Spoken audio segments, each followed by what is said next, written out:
Imagine a grey sky over Bengal in the mid-1700s. A small wooden boat drifts toward the shore.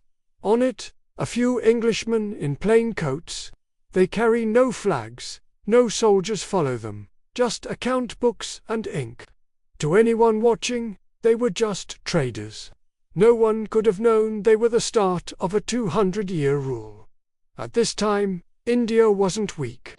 It was one of the richest places on earth. Its textiles clothed Europe, its spices crossed oceans, and its cities were vibrant centers of culture and trade.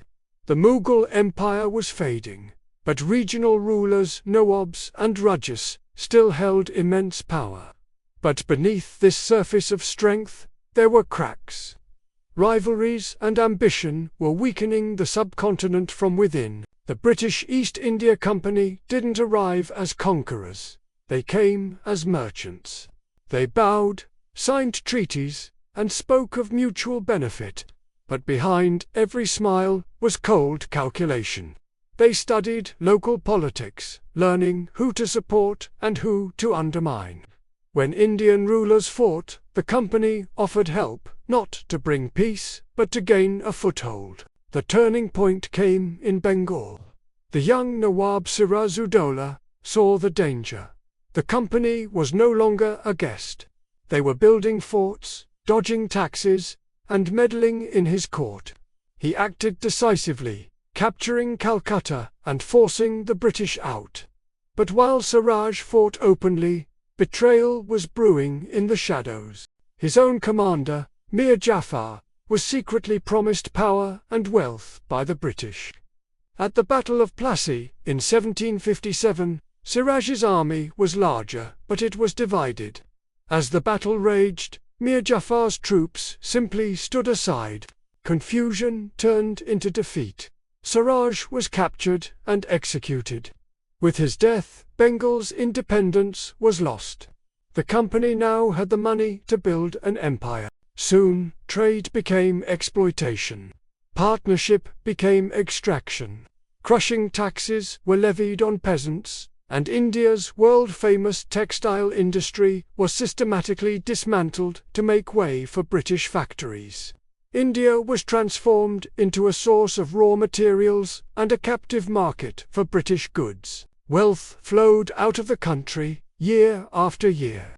Famines became a horrifying new reality. Grain was exported while millions starved. To the rulers in their distant offices, the suffering was just a statistic.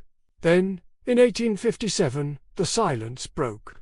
Indian soldiers in the company's army, sepoys, rose up in rebellion. The immediate cause was greased rifle cartridges, but the real fuel was decades of humiliation. The revolt spread like wildfire across North India. For a brief, hopeful moment, it seemed history might be reversed. But the uprising was crushed with brutal force. Cities were burned, and order was restored through fear.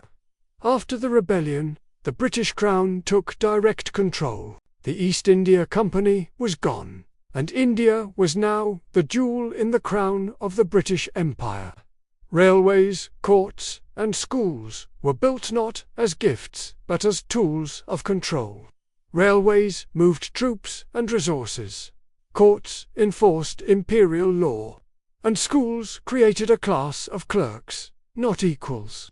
English became the language of power, slowly creating a sense of inferiority among the Indian people. But resistance never died. It just changed its form.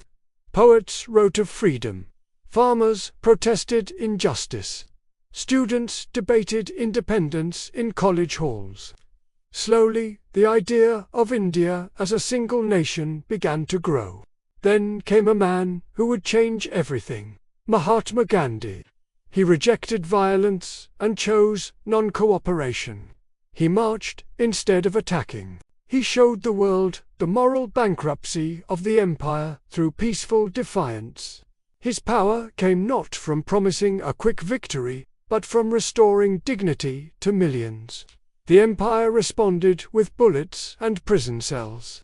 At Jallianwala Bagh, Unarmed civilians were trapped and shot, leaving a wound that has never fully healed. But the world was changing.